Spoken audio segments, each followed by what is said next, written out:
Semua kita dorong untuk meningkatkan akselerasi ekspor itu. Kemudian kalau ada lomba-lomba selalu karantina pemenangnya. Hebat loh karantina.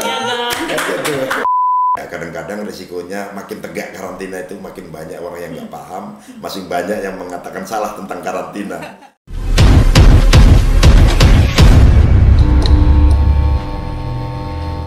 Assalamualaikum warahmatullahi wabarakatuh. Waalaikumsalam. Selamat pagi menjelang siang, salam sejahtera bagi kita semua. Jumpa lagi bersama saya Fitri. Tapi kali ini saya tidak sendiri, ditemani oleh seorang dokter yang cantik. Perkenalkan. Nama saya Lingga Surya Maret Daulay. Terima kasih Mbak Wanda dan Mbak Lingga. Iya. Dan hari ini kita menyapa pagi ini di kesempatan yang sangat luar biasa di bulan suci Ramadan, bulan penuh berkah. Kami menyapa Anda para sobat podcast Kedan Medan bersama podcast Kedan Medan, podcastnya Karantina Pertanian Medan. Baik, pada kesempatan kali ini bintang tamu kita ini luar biasa. Sebenarnya ini sudah lama kita tunggu ya, Mbak Lingga ya. Kenapa? Tapi waktunya belum ada. Karena podcast Kedan ini beliau sebenarnya meresmikan pada tanggal 21 Februari tahun 2021 kemarin. Jadi justru susah ya mengulik waktunya, menyulik ini, dan alhamdulillah pada kesempatan kali ini di sela-sela kesibukan beliau kita bisa menyulik waktunya untuk menjadi narasumber di podcast ini, dan ini merupakan kesempatan yang sudah lama kita nantikan. Alhamdulillah. Akhirnya. Dan siapa sih bintang tamu kita kali ini? Beliau adalah orang tua kami. Ya, orang tua kami. Satu di Barantan. Iya, siapa? Kepala Badan Karantina Pertanian, Bapak Lawan. Selamat datang Pak di podcast Kedan.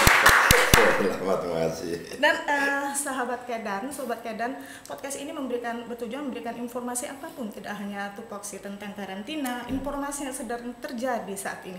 Mudah-mudahan podcast ini bisa memberi manfaat dan informasi bagi Anda semua. Tentu dong. Tentu langsung kita ke bintang tamu ya. Siap. Mengingat ini jadwal bintang tamu ini sangat padat. Jadi kita nggak membuang waktu. Baik, apa kabar Pak? Alhamdulillah. Sehat Pak. Itu yang penting dulu ya Pak ya. Senang sekali ketemu sama Fitri dan Kami juga luar biasa, masih ingat kemarin itu sewaktu Bapak meresmikan di sini ya Pak ya. Iya. Dengan kemarin tahun tanggal tersebut ya. Dan saya berpikir ini kapan, sementara yang beberapa foto yang meresmikan itu sudah di podcast. Ya. Sementara Yang bapaknya ditunggu akhirnya datang juga. Oke. Kira-kira langsung ini kita tanya-tanya ya Pak. ya, silakan. Ini terkait di tahun ini Barantan juga ditunjuk menjadi koordinator tim Patriot Ekspor. Langkah-langkah tim yang bertugas merumuskan langkah-langkah konkret untuk mencapai target gratis. Menurut Bapak tanggapan hal tersebut seperti yang Bapak sampaikan di acara Rakernas. Kira-kira bisa sobat podcast bisa mendengar ini di seluruh Indonesia Pak. Terima kasih. Jadi Pak Menteri Pak Syahrul Yassin Limpo ini luar biasa ya. Beliau sangat cerdas itu.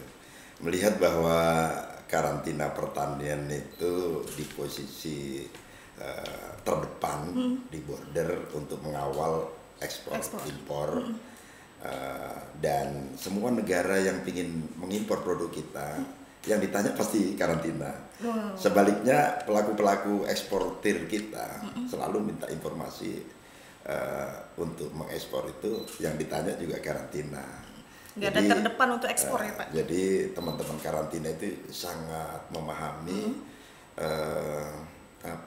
segmen-segmen pasar terhadap produk-produk yang akan kita ekspor itu. Nah, atas dasar itu mungkin Pak Menteri menugaskan kepada Badan Karantina Pertanian sejak tahun 2019. Ketika itu kita menjadi koordinator gerakan 3 kali lipat ekspor. Gerakan 3 kali lipat ekspor luar biasa kemajuannya dengan kerja keras karantina di seluruh Indonesia mengawal akselerasi peningkatan produktivitas mutu, mencukupi kebutuhan dalam negeri yang pada akhirnya juga kita bisa melaksanakan ekspor, membantu teman-teman Direktorat Jenderal Teknis di tingkat pusat, di Pemda, Pak Gubernur dengan jajarannya, Bupati Wali Kota dengan jajarannya. Semua kita dorong untuk meningkatkan akselerasi ekspor itu. Dan atas kinerja itu, kalau ekspor kita tahun 2019 baru senilai 390 triliun. Kemudian pada 2022 kemarin itu naik sampai 658,2 triliun. Signifikan sekali teman-teman. Luar biasa. Luar biasa. Luar biasa. Kemudian di akhir tahun 2022 Pak Menteri melihat itu belum cukup, baru setengah jalan kita untuk menuju di akhir tahun 2024 target yang kita tetapkan itu minimal bisa mencapai 1.300 triliun. Luar biasa. Nah, dari target 1.300 triliun waktu kita nggak sampai 2 tahun lagi, sehingga nggak cukup dengan GratiX. Dengan langkah-langkah yang sudah dituangkan dengan GratiX, sehingga di akhir tahun 2022 kemarin Pak Menteri menugaskan kepada Badan Karantina menjadi koordinator Patriot Ekspor. Nah, dengan Patriot Ekspor ini ruang lingkup peran karantina menjadi lebih luas lagi. Jadi mulai dari konsepsi pengembangan komoditas, kemudian apa pilihan-pilihan komoditas yang paling strategis, kemudian bagaimana penetapan calon petani, calon lahannya, kebutuhan pupuknya, kebutuhan pembiayaannya, kemudian pemeliharaannya, processing, pengolahannya, sampai dengan diekspor begitu. Detail. Nah, atas dasar perintah itu, saya kira kepercayaan yang luar biasa Pak Menteri kepada Badan Karantina Pertanian. Ya, tentunya kita sikapi dengan optimisme, kemudian kita menyusun konsepsi pengembangan seperti itu. Jadi tidak mungkin dari semua komoditas yang diekspor itu bisa barantan kawal sepenuhnya. Dari hal-hal teknis mulai dari rencana budidaya sampai dengan ekspor, nggak mungkin. Oleh karena itu perlu ada kesepakatan di antara komoditas-komoditas strategis di masing-masing unit eselon 1. Komoditas apa sih yang paling potensi karantina harus kawal kan begitu. Saya berikan contoh begini, misalnya perkebunan. Di perkebunan untuk kelapa sawit sudah running berjalan karena di belakangnya ada pelaku-pelaku usaha industri perkebunan yang sangat kuat untuk di kelapa sawit. Di antara komoditas perkebunan yang paling bersoal dengan karantina, bersoal dengan negara tujuan apa, yang paling diminati oleh negara tujuan apa, yang paling banyak melibatkan masyarakat kecil itu apa. Nah, pilihannya jatuh pada pala dan kopi. Pala banyak sekali NNC ya, jadi permintaan pala ke luar negeri tapi masih banyak mengandung hama penyakit ya. Kemudian kopi juga begitu. Kopi terakhir kemarin itu dapat NNC dari Jepang karena mengandung isopropyl, salah satu bahan aktif di herbisida. Nah, sehingga kawalan karantina menjadi penting untuk menyelesaikan persoalan-persoalan dengan negara tujuan, dan kita ikut memberikan dukungan karena karantina juga mendapatkan informasi dari negara tujuan seperti apa sih spek produk yang mereka inginkan. Kalau kopi masuk ke Jepang itu seperti apa, kopi untuk Timur Tengah masuk seperti apa. Jadi kita bisa berbagi segmen-segmen tertentu untuk mempersiapkan komunitas yang masuk ke Timur Tengah seperti ini, ke Jepang seperti ini, dan seterusnya. Kemudian untuk tanaman pangan kebetulan ada target Pak Menteri untuk mencanangkan swasembada jagung tahun 2023. Jadi pilihan tentu pada jagung karena partisipasi Badan Karantina juga ikut mendukung target-target swasembada jagung kita capai, selebihnya untuk kita ekspor. Dan memang jagung banyak sekali permintaan ke luar negeri dan belum bisa kita penuhi. Kemudian juga kacang hijau. Jadi masing-masing Direktorat Jenderal Teknis kita berikan kesempatan untuk fokus pada 2 saja komoditas yang paling strategis pilihannya. Karena kalau lebih dari itu ya kemampuan karantina dengan personil yang terbatas yang harus melaksanakan tugas-tugas perkarantinaan secara optimal tentunya sangat terbatas untuk bisa mengawal semuanya. Dan terhadap komoditas-komoditas yang lainnya yang tidak menjadi kesepakatan untuk kita bina bersama, kami persilahkan kepada Dirjen Teknis, Pemda, daerah, semua pihak pelaku usaha untuk terus mengakselerasi, dan manakala ada hal-hal yang perlu bantuan dari karantina, Badan Karantina dengan kekuatannya membantu persoalan itu. Kira-kira seperti itu. Nah, untuk komoditas yang Bapak sebutkan tadi, 2 ya. pala dan jagung dan juga jagung. Seperti itu yang harus. Jadi total komoditas itu kan ada 4 Direktorat Jenderal Teknis nih. Ada Dijen Perkebunan, ada Hortikultura, ada Tanaman Pangan, ada PSP. Kalau bisa saya sebutkan masing-masing, saya minta 2, tetapi ada tawaran dari Tanaman Pangan untuk nambah 1 lagi. Jadi di samping jagung, kemudian kacang hijau. Kacang hijau itu banyak sekali permintaan luar negeri ya terhadap pasar kacang hijau ini, dan itu mudah ditanam sebenarnya masyarakat kita, tetapi investasi kita dengan begitu kan kita dorong untuk Dijen Tanaman Pangan untuk memberikan dukungan, apakah itu melalui APBN, melalui KUR. Nah, ini peran kita. Ini loh, komunitas ini banyak sekali yang minta. Kenapa kita nggak kembangkan? Kenapa kita tidak jadikan fokus? Kemudian di samping itu minta lagi tambahan porang misalnya. Jadi minta tambahan 3. Tapi untuk sementara kita batasi 22 menjadi 8. Jadi kalau tanaman pangan kacang hijau dengan jagung, kemudian perkebunan pala dengan kopi, kemudian PKH itu unggas dengan sarang burung walet. Sarang burung walet kan paling banyak persoalan-persoalan untuk menembus pasar, terutama pasar Tiongkok ya, sehingga karantina harus kawal. Kemudian hortikultura itu sama juga hortikultura. Kami mengarahkan kepada komunitas-komunitas yang prospek dan masuk dalam top 10 komunitas ekspor untuk Direktorat Jenderal itu, tetapi lagi-lagi terpulang kepada keputusan Dirjen Teknis itu. Kita juga nggak bisa paksakan karena peran Barantan itu untuk membantu kan gitu. Jadi kita arahkan misalnya yang paling banyak dikembangkan misalnya manggis. Misalnya manggis, kemudian tanaman hias.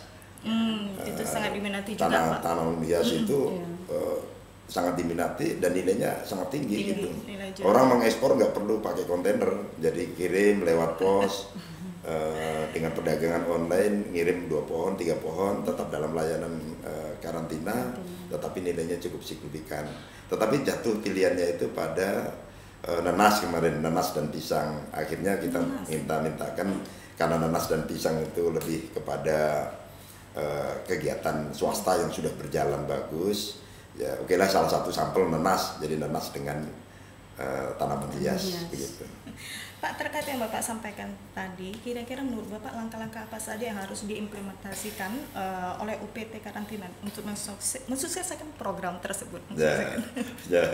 Jadi gini, saat ini kita sedang rancang. Tentunya kan kita harus bangun konsepsinya untuk masing-masing komoditas itu. Jadi kesepakatan antara Dijen Teknis dengan Barantan apa yang harus kita lakukan. Jadi misalnya untuk komoditas tadi kita sepakati saat ini baru pada tahapan untuk menyusun roadmap. Jadi roadmap komoditi terkait dengan kecukupan kebutuhan dalam negeri dan ekspor. Jadi dari 8 komoditas tadi kita susun roadmapnya di tingkat pusat, kemudian Barantan menyusun regulasinya, Pedum, Cuklak, Juknis, dan SOP terkait dengan pelaksanaan kawalan terhadap patriot ekspor ini. Kemudian secepatnya saya minta cepat untuk bisa kita implementasikan, dan setelah itu tentunya kita diskusikan lebih matang lagi janji suci masing-masing Dijen Teknis dan dikawal oleh Barantan ini. Kemudian setelah ini clear, kemudian kita tidak lanjuti dengan rapat-rapat dengan Pemda. Di tingkat Pemda yang tentunya juga kita harapkan untuk menyusun roadmap, misalnya dari 8 komoditas pilihan strategis patriot ekspor tadi disepakati. Misalnya di Sumatera Utara ini ada SBW. Misalnya ada berapa? Misalnya 6. Dari 8 kan belum tentu semuanya, nggak harus semuanya. Jadi dari 8 itu yang jadi pilihan di Sumatera Utara misalnya jadi ada 6, misalnya 6. Kalau ada 6 berarti 6 komoditas ini buatlah roadmapnya di tingkat daerah. Jadi dalam waktu yang bersamaan proses penyusunan roadmap dan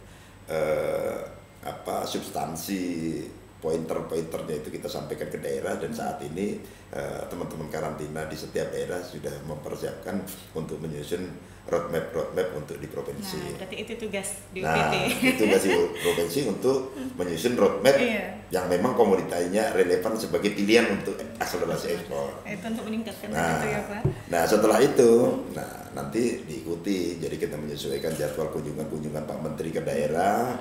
Kita usahakan rapat-rapat besar, gubernur, bupati dengan seluruh jajarannya. Kemudian karantina pertanian memberikan pemahaman seperti apa konsepsi dari Patriot Ekspor dan bagaimana cara mengakselerasi peningkatan produktivitas dan mutu, siapa-siapa yang harus terlibat, bagaimana caranya mempersiapkan, itu dibahas tuntas pada saat rapat-rapat bersama Pemda. Oke, Mbak Lingga ada yang mau ditanyakan terkait ini sesuai bidangnya, dokter hewan? Ya, terkait karantina hewannya. Di awal tahun 2022 kemarin kan Pak, kita itu sempat mengalami sedikit goncangan seperti sebenarnya bukan goncangan, cuman ujian aja masuknya LSD di awal tahun 2022. Cuman dengan beriringnya waktu ini sudah dilakukan tuh penanganan serta kebijakan yang telah dilakukan di berbagai daerah. Nah, untuk Bapak sendiri bagaimana? Ya, dari karantina sendiri bagaimana sih Pak? Antisipasi dan juga kebijakan untuk mengatasi hal tersebut. Termasuk kehadiran kami ke sini dari kemarin sampai dengan hari ini itu antara lain juga memitigasi dampak dari lalu lintas terkait dengan pencegahan menyebarnya penyakit di LSD ini. Ya, apalagi menjelang Idul Fitri. Untuk kebutuhan Idul Fitri, kebutuhan akan ternak hewani ya alhamdulillah cukup. Antara kebutuhan daging lokal kemudian ditambah impor. Tetapi saya perlu sampaikan kepada semuanya, perlu kita persiapkan untuk menjelang Idul Adha nanti. Hubungan LSD bahwa karantina melarang untuk melalu lintaskan ternak dari daerah merah LSD ke daerah yang masih hijau, kecuali dengan vaksin. Nah, masa inkubasi setelah vaksin untuk penyakit LSD ini 28 hari.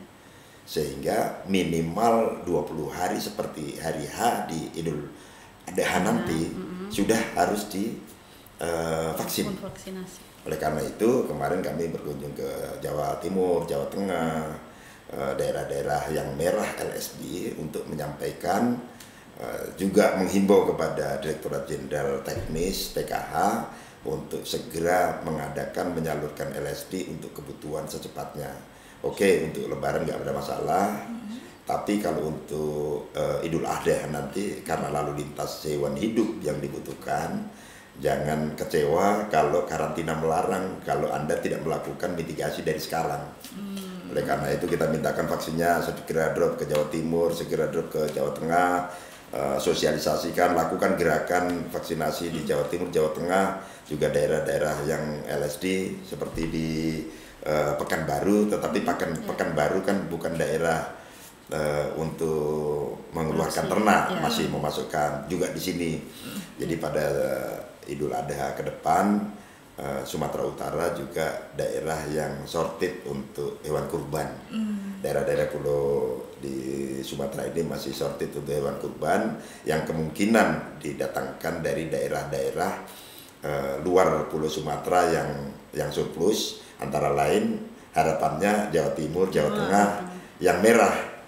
Padahal itu nggak boleh untuk dilantas ke sini kecuali sudah divaksin dan sebelum 28 hari H Idul Fitri itu. Berarti kita bisa untuk mengantisipasi langkah tersebut ya Pak, agar menjamin tersedianya stok untuk Idul Adha dengan cara vaksin tersebut ya Pak ya. Termasuk kemarin itu dari Bangka Belitung kalau nggak salah ya, potensi ada vaksin di Bangka Belitung, mereka ikhlaskan untuk diberikan kepada Jawa Timur untuk memasuk Idul Adha nanti. Jadi karantina itu kerjanya itu nggak tiba masa tiba akal, penuh dengan konsepsi, penuh dengan perencanaan.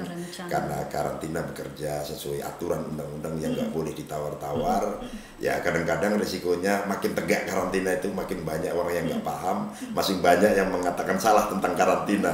Tetapi kita nikmati yang pada akhirnya juga mereka pahami bahwa ini adalah untuk kebaikan bersama bangsa dan negara kan gitu, buat kebaikan masyarakat. Baik Pak, ini mumpung ada Bapak ini sebagai Bapak karantina seluruh Indonesia, ini mungkin Sobat Kedan ini mau mengetahui kira-kira harapan Bapak untuk karantina seluruh Indonesia. Kira-kira harus sikap apa motivasinya?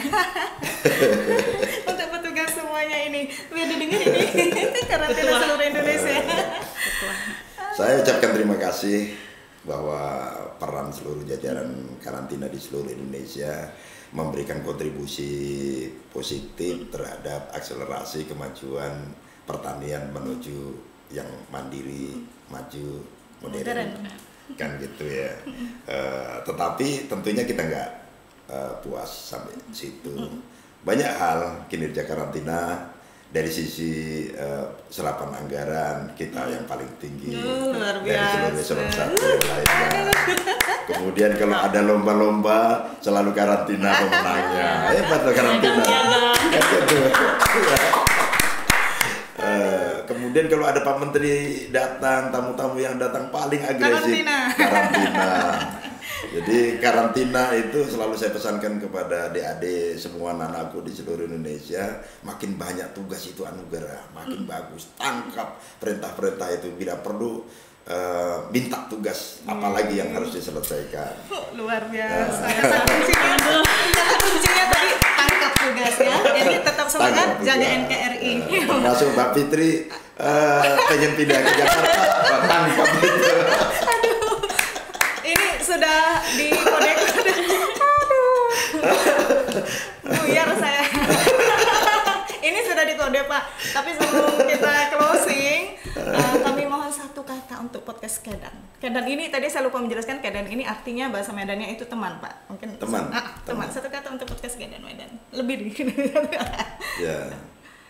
Saya senang podcast Medan yang pertama dan harus bisa mengakselerasi buat kemajuan karantina.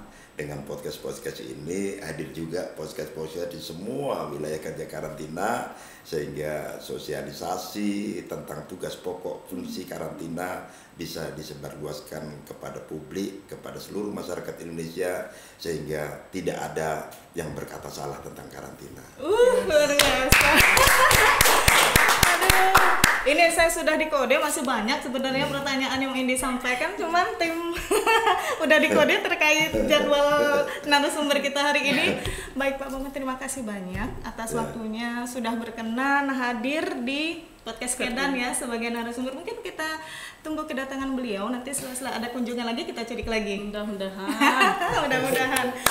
Baik Sobat Kedan, podcast Kedan Medan manapun Anda berada, demikian tadi perbincangan kita dengan orang tua kami, Bapak Karantina, Kepala Badan Karantina Pertanian, Pak Bambang. Mudah-mudahan apa yang kami bicarakan tadi menambah manfaat bagi kita semua, dan pesan untuk karantinawati seluruh Indonesia, apa tadi? Tangkap pekerjaan, semangat terus, jangan mengeluh apabila pekerjaan banyak, itu menjadi anugerah bagi kita semua. Jadi semangat karantinawati di seluruh Indonesia, jaga negeri tanpa batas, loyalitas tanpa batas. Demikian, mohon maaf apabila selama ada perbincangan kita terdapat kekurangan. Wassalamualaikum warahmatullahi wabarakatuh.